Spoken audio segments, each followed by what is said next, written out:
കരൾ രോഗം ഒരു നിശബ്ദ കൊലയാളിയാണ്. അവൻ ഒരു പ്രശ്നവും ഉണ്ടാക്കാതെ ഇങ്ങനെ നിൽക്കും. ആൾക്ക് ഇച്ചിരി വണ്ണമൊക്കെ ഉണ്ടാകും, അനുബന്ധമായിട്ട് സ്വല്പം ഡയബറ്റീസും ഹൈപ്പർ ടെൻഷനും കൊളസ്ട്രോളും ഒക്കെ ഉണ്ടാകും. പക്ഷേ ഈ കരളിന് പ്രശ്നമുണ്ട് എന്നുള്ളത് അവരറിയാതെ പോകും. പെട്ടെന്നൊരു പ്രഭാതത്തിൽ അവർ ചോര ഛർദ്ദിക്കുകയോ അല്ലെങ്കിൽ വയറ്റിൽ നിന്ന് രക്തം പോവുകയോ ഒക്കെ ചെന്ന് നോക്കുമ്പോഴേക്കുമായിരിക്കും, ടെസ്റ്റ് ചെയ്യുമ്പോഴായിരിക്കും നമ്മളറിയുക കരളിൻ്റെ ഒരു 90% പണി മുടക്കിയെന്ന്. അത് ഒരു തുള്ളി മദ്യം പോലും കഴിക്കാത്ത ആൾക്കാരിൽ പോലും ഈ പ്രശ്നം ഇന്ന് കണ്ടുവരുന്നുണ്ട്. ഫാറ്റി ലിവർ എന്ന പ്രശ്നം ഇന്ന് വളരെ സാധാരണമാണ്. ഒരു 90% ആൾക്കാർക്കും ഗ്രേഡ് 1 ഫാറ്റി ലിവർ എങ്കിലും ഉണ്ട് എന്നുള്ളതാണ് നമുക്ക് റേഡിയോളജിസ്റ്റിൻ്റെ അടുത്ത് നിന്നൊക്കെ സംസാരിക്കുമ്പോഴേക്കും മനസ്സിലാവുന്നത്. എനിക്കും ഫാറ്റി ലിവർ ഉണ്ടായിരുന്നു, പക്ഷെ നമ്മളത് കംപ്ലീറ്റ് ആയിട്ട് റിവേഴ്സ് ചെയ്യാനായിട്ട് പറ്റി. അപ്പോൾ അങ്ങനെയുള്ള കുറച്ച് ടിപ്സാണ് ഞാൻ ഈ വീഡിയോയിൽ പറയാനായിട്ട് ഉദ്ദേശിക്കുന്നത്. അപ്പോൾ ഫാറ്റി ലിവർ എന്ന് പറയുമ്പോൾ നമ്മൾ കഴിക്കുന്ന ഭക്ഷണത്തിൽ കൂടുതലായിട്ടുണ്ടാകുന്ന ഫാറ്റ്, ഷുഗർ, ഇതിലേറ്റവും പ്രധാനം ഫാറ്റിനേക്കാൾ കൂടുതൽ ഷുഗറാണ് എന്നുള്ളത് പ്രത്യേകം മനസ്സിലാക്കുക. അതായത് നമ്മൾ അകത്തോട്ട് കഴിക്കുന്ന പഞ്ചസാര, മധുരമുള്ള എന്തും, അതായത് ശർക്കര, കരിപ്പട്ടി പോലുള്ള സാധനങ്ങളെല്ലാം അത് ഒരേ രീതിയിലാണ് മെറ്റബോളൈസ് ചെയ്യപ്പെടുന്നത്. ഇനി ചില തരത്തിലുള്ള ഫ്രൂട്ട്സ് പോലും ഒത്തിരി മധുരമുള്ള, അതായത് മാങ്ങാപ്പഴം ഭയങ്കര മധുരമുള്ള, ഫ്രക്ടോസ് കണ്ടൻറ്റ് വളരെയധികം കൂടുതലുള്ള പഴങ്ങൾ പോലും കരളിന് പ്രശ്നം ഉണ്ടാക്കാം. അത് ഗ്ലൂക്കോസ് പോലെ തന്നെ അപകടകാരിയാണ്.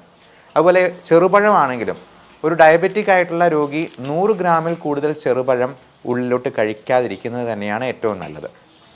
100 ഗ്രാമാണ് അവർക്ക് പറഞ്ഞിരിക്കുന്ന കോട്ട, അതിൽ കൂടുതൽ കഴിക്കാൻ പാടില്ല. മദ്യം ഒരു തുള്ളി പോലും കഴിക്കാതിരിക്കുക എന്നുള്ളതാണ് ഏറ്റവും നല്ലത്. കാരണം ഈ മദ്യപിക്കാത്ത ആൾക്കാരിൽ പോലും ഫാറ്റി ലിവർ ഉണ്ടാകുമ്പോൾ ചെറിയ രീതിയിലെങ്കിലും മദ്യപിക്കുകയും കൂടെ ചെയ്തെന്നാൽ നമ്മുടെ ലിവർ വളരെ പെട്ടെന്ന് പണിമുടക്കും. ബിഞ്ച് ഡ്രിങ്കിങ് എന്നൊരു ടേം ഉണ്ട്. ഈ പച്ച മലയാളത്തിൽ പറഞ്ഞാൽ നിപ്പനടി എന്ന് പറഞ്ഞാൽ, അത് നമ്മൾ ഒറ്റ നിപ്പിൽ ചിലപ്പം ഒരു കുപ്പിയൊക്കെ തീർത്തിട്ട് പോകുന്നവരുണ്ട്.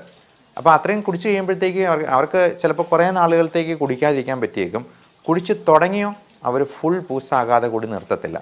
അപ്പോൾ അങ്ങനെയുള്ള ബിഞ്ച് ഡ്രിങ്കിങ് എന്ന് പറയുന്നത് ഒറ്റ ദിവസം തന്നെ ലിവറിന് ഭയങ്കരമായ പണിയെടുപ്പിച്ച് നശിപ്പിക്കുന്ന ഒരു പ്രക്രിയയാണ്. നമുക്കറിയാം പല സെലിബ്രിറ്റീസും അവർ എന്തെങ്കിലുമൊക്കെ കാരണം പറഞ്ഞിട്ട് കുടി നിർത്തിയിട്ട് പെട്ടെന്നൊരു ദിവസം ഒരുപാടങ്ങ് കുടിച്ച് അബോധാവസ്ഥയിലായി മരണപ്പെടുന്ന അവസ്ഥ നമ്മൾ കാണാറുണ്ട്. ഇപ്പോൾ നമ്മുടെ മലയാളത്തിൻ്റെ പ്രിയപ്പെട്ട എഴുത്തുകാരനായിട്ടുള്ള ഗിരീഷ് പുത്തഞ്ചേരി സാർ ഒരുപാട് നല്ല ഗാനങ്ങളൊക്കെ എഴുതിയിട്ടുള്ള സാറ് പോലും ഈ പറഞ്ഞ പോലെ കരൾ രോഗമായി ഉണ്ടായിരുന്നു. അപ്പം കുടി നിർത്തണമെന്ന് പറഞ്ഞിരുന്നു. കൊച്ചിൻ ഹനീഫ എന്ന നമ്മുടെ പ്രിയപ്പെട്ട നടൻ, അദ്ദേഹവും ലിവറിൻ്റെ പ്രശ്നമായിട്ട് പെട്ടെന്ന് മരണപ്പെട്ടതാണ്. കൊച്ചിൻ ഹനീഫ ഒരു തുള്ളി പോലും മദ്യം കഴിക്കാത്ത ആളാണ്, പക്ഷെ ഒത്തിരി ഭക്ഷണം കഴിച്ചതിൽ നിന്ന് ലിവർ ഡിസീസ് വന്നതാണ്. അപ്പോൾ അദ്ദേഹത്തിൻ്റെ മരണം അറിഞ്ഞു കഴിഞ്ഞപ്പോഴത്തേക്കും അതിന് ടെൻഷൻ മറക്കാനെന്നുള്ള രീതിയിൽ ഒരുപാട് ഡ്രിങ്ക്സ് കഴിക്കുകയും പെട്ടെന്ന് രാത്രിയിൽ സ്ട്രോക്ക് ഉണ്ടാകുകയും അങ്ങനെ മരണപ്പെടുകയും ചെയ്യുകയാണ്. അപ്പോൾ ഇതെല്ലാം വളരെ ഇൻ്റർറിലേറ്റഡ് ആയിട്ടുള്ള കാര്യങ്ങളാണ്. Fatty liver, diabetes, hypertension, cholesterol, അതിനോടനുബന്ധിച്ചുണ്ടാകാവുന്ന വലിയ കോംപ്ലിക്കേഷൻസ് ആയിട്ടുള്ള കാർഡിയാക് പ്രോബ്ലംസ്, സ്ട്രോക്ക്, റെസ്പിറേറ്ററി ആയിട്ടുള്ള കോംപ്ലിക്കേഷൻസ്, ഇങ്ങനെയുള്ളവർക്കൊക്കെ പലപ്പോഴും കൂർക്കം വലി ഉണ്ടാവും. കൂർക്കം വലി ആൾക്കാരൊരു വലിയ പ്രശ്നമായിട്ട് ശ്രദ്ധിക്കാറേ ഇല്ല എന്നുള്ളതാണ്. മദ്യപിച്ച് കഴിഞ്ഞിട്ടുണ്ടെങ്കിൽ ആ പരിസരത്തൊന്നും ആർക്കും ഉറങ്ങാൻ പറ്റാത്ത പോലെ കൂർക്കം വലിയായിരിക്കും. അപ്പോൾ അതിന് കാരണം ഈ മദ്യം നമ്മുടെ റെസ്പിറേറ്ററി മസിൽസിനെയെല്ലാം അങ്ങ് ലാക്സ് ആക്കി കളയും. അതുകൊണ്ട് നമുക്ക് നല്ല രീതിയിൽ ശ്വാസം എടുക്കാൻ പറ്റാതെ വരികയും ഉറക്കം ശരിയായി നടക്കാതെ വരികയും ബോധം കെടലാണ് സംഭവിക്കുക. അതുകൊണ്ട് തന്നെ ഓക്സിജൻ ഒത്തിരി അങ്ങ് കുറഞ്ഞു പോയിട്ട് നമ്മൾ ആയാസപ്പെട്ട് ശ്വാസം എടുത്തിട്ട് പിന്നെയും ഉറങ്ങുക. അപ്പം ഇടയ്ക്ക് വായിന്ന് സെക്രീഷൻസ് ഒക്കെ വന്നിട്ട് കണ്ടു നിൽക്കുന്നവർ പേടിച്ചു പോകും. അതുപോലെയുള്ള രീതിയിൽ ഈ പ്രശ്നങ്ങൾ ഉള്ളവർ ഒത്തിരി പേരുണ്ട് നമ്മുടെ സമൂഹത്തിൽ. അപ്പോൾ ഈ സ്ലീപ്പ് ആപ്നിയ എന്ന് പറയുന്നത് വളരെ പ്രശ്നങ്ങൾ ഉണ്ടാക്കാവുന്ന, ഉറക്കത്തിൽ തന്നെ ഹാർട്ട് അറ്റാക്കും സ്ട്രോക്കും ഉണ്ടാക്കാവുന്ന ഒരു പ്രശ്നമാണ് എന്നുള്ളത് മനസ്സിലാക്കുക. അപ്പോൾ മദ്യം ഇത്തരത്തിലെല്ലാം നമ്മുടെ എല്ലാ അവയവങ്ങളെയും പ്രത്യക്ഷത്തിൽ ഡയറക്റ്റ്ലി ഓർ ഇൻഡയറക്ട്ലി അത് ബാധിക്കാനിടയുണ്ട് എന്നുള്ളത് മനസ്സിലാക്കുക. അപ്പോൾ മദ്യം ഒഴിവാക്കുകയും നമ്മൾ ഭക്ഷണശീലങ്ങളിൽ കൃത്യത പുലർത്തുകയുമാണ് ഇതിന് ഏറ്റവും നല്ല കാര്യം.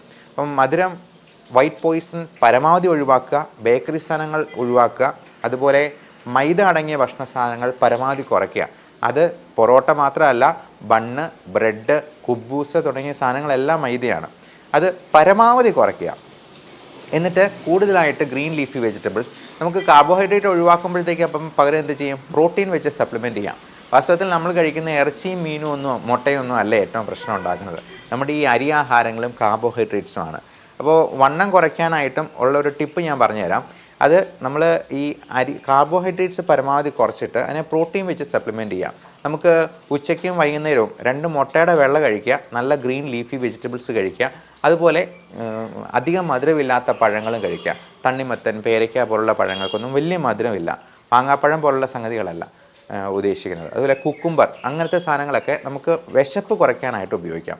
അതുപോലെ തന്നെ ഈ ഫൈബർ കണ്ടൻറ്റ് കൂട്ടാനും വിശപ്പ് മാറി നിൽക്കാനും നമ്മുടെ ഫാറ്റ് ഉരുക്കിക്കളയാവുന്ന തരത്തിലുള്ള പുതിയ തരത്തിലുള്ള മരുന്നുകൾ ഇന്ന് മോഡേൺ മെഡിസിനിൽ അവൈലബിൾ ആണ്.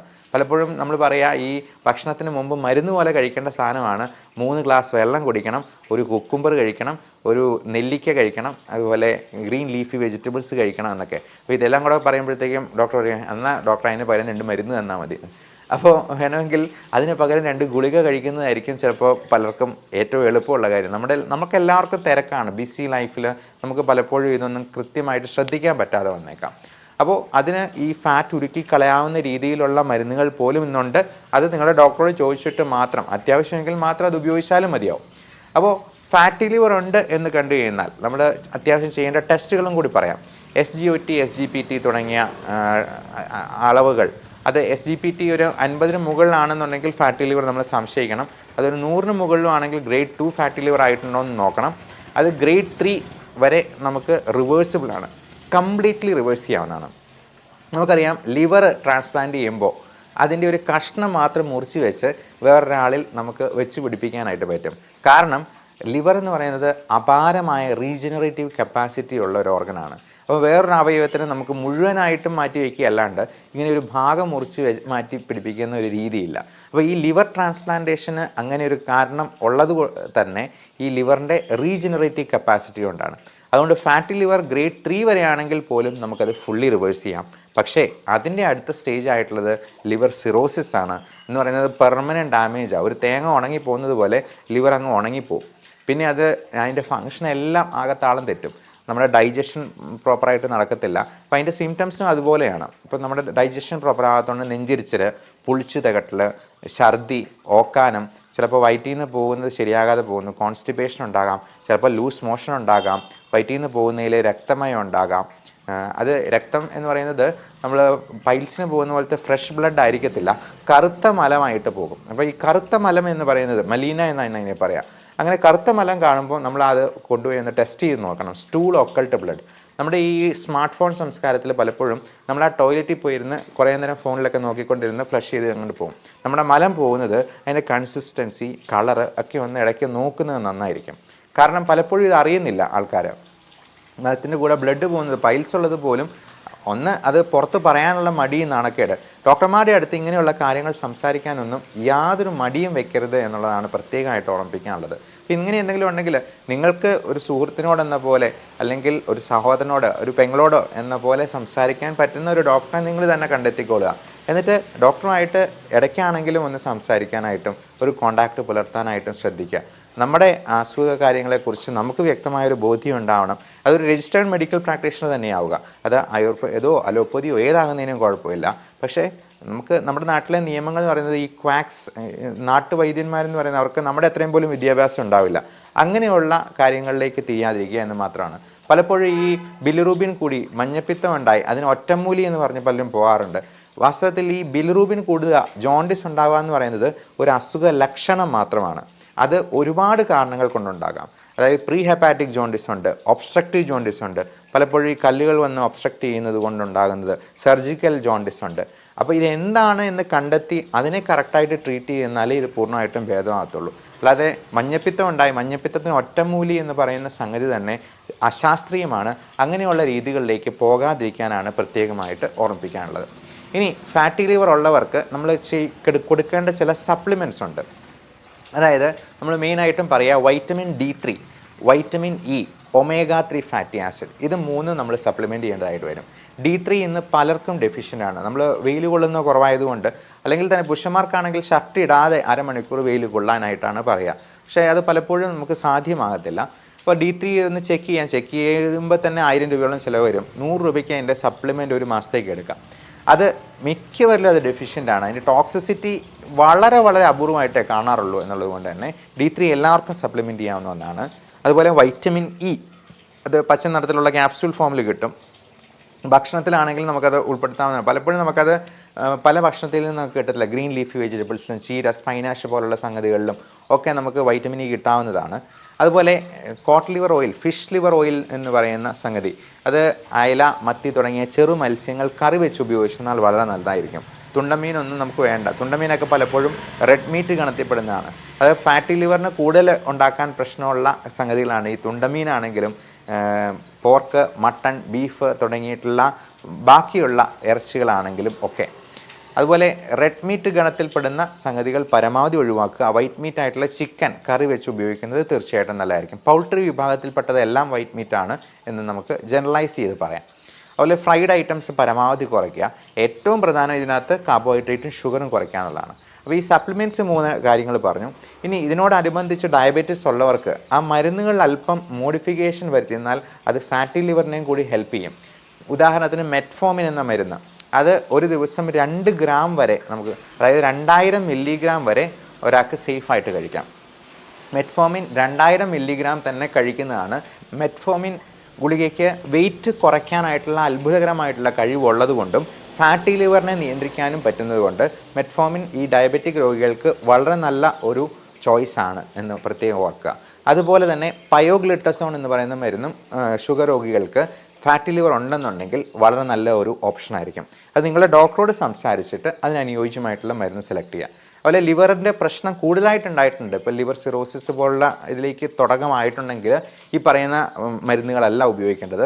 അതിന് വളരെ സേഫ് ആയിട്ടുള്ള SGLT2 ഇൻഹിബിറ്റേഴ്സ്, DPP4 ഇൻഹിബിറ്റേഴ്സ് എന്ന് പറയുന്ന ഗ്രൂപ്പിൽപ്പെടുന്ന ഈ ഗ്ലിപ്റ്റിൻ ഗ്രൂപ്പിൽപ്പെടുന്ന വിൽഡാഗ്ലിപ്റ്റിൻ, ടെൻലിഗ്ലിപ്റ്റിൻ തുടങ്ങിയ മരുന്നുകളും അതുപോലെ ഡാപ്പാഗ്ലിഫോസിൻ പോലുള്ള എംപാഗ്ലിഫോസിൻ എന്നുള്ള വാലുകളുള്ള ചില മരുന്നുകളുമാണ്. അത് കിഡ്നിക്കും ലിവറിനും ഒന്നും ഒരു പ്രശ്നവും ഉണ്ടാക്കാത്ത രീതിയിൽ ഷുഗറിനെ കൺട്രോൾ ചെയ്യുന്ന മരുന്നുകളുണ്ട്. അപ്പോൾ ഇത് നമ്മൾ ഇടയ്ക്കിടയ്ക്കൊക്കെ ഒന്ന് ചെക്ക് ചെയ്യണം. നിങ്ങളുടെ ഡോക്ടറോട് ചോദിച്ച് അതിന് അനുയോജ്യമായിട്ടുള്ള മരുന്നുകളിലേക്ക് നമ്മൾ മാറണം എന്നുള്ളതാണ് പ്രത്യേകം ഓർപ്പിക്കാനുള്ളത്.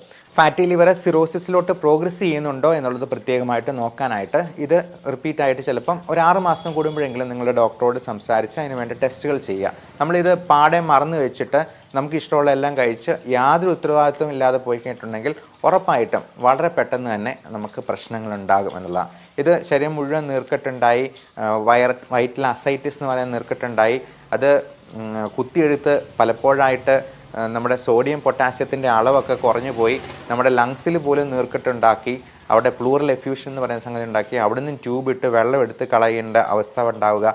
ഇതൊന്നും അത്ര നല്ല അനുഭവങ്ങളായിരിക്കത്തില്ല എന്ന് പ്രത്യേകം ഓർപ്പിക്കുന്നു. അതുപോലെ അത് തലച്ചോറിനെ ബാധിപ്പിക്കുമ്പോഴാണ് ഹെപ്പാറ്റിക് എൻകഫലോപ്പതി എന്ന് പറയുന്ന കോംപ്ലിക്കേഷൻ ഉണ്ടാവുക. അമോണിയയുടെ അളവ് കൂടുമ്പോഴത്തേക്കും. അപ്പോൾ അങ്ങനെ കൂടാതിരിക്കാനുള്ള മരുന്നുകളുമുണ്ട്. ലാക്ടലോസ് പോലുള്ള സിറപ്പുകൾ, അത് കോൺസ്റ്റിപ്പേഷൻ റിലീവ് ചെയ്യാനും കൂടെ ഹെൽപ്പ് ചെയ്യുന്നതാണ്. നമ്മുടെ ടോക്സിസിറ്റിയൊക്കെ പരമാവധി കുറയ്ക്കാൻ പറ്റുന്ന വളരെ നല്ല മരുന്നുകൾ നമുക്ക് മോഡേൺ മെഡിസിനിൽ അവൈലബിൾ ആണ്. ഇപ്പോൾ ആയുർവേദത്തിലാണെങ്കിലും ഹോമിയോയിലാണെങ്കിലും അത് അവരുടേതായിട്ടുള്ള മരുന്നുകളുണ്ടാവും. എപ്പോഴും രജിസ്റ്റേർഡ് ആയിട്ടുള്ള ഒരു പ്രാക്ടീഷണറെ സമീപിച്ച് അതിന് വേണ്ട ട്രീറ്റ്മെൻറ്റ് എടുക്കുക എന്നുള്ളതാണ് പ്രത്യേകം ഓർപ്പിക്കാനുള്ളത്.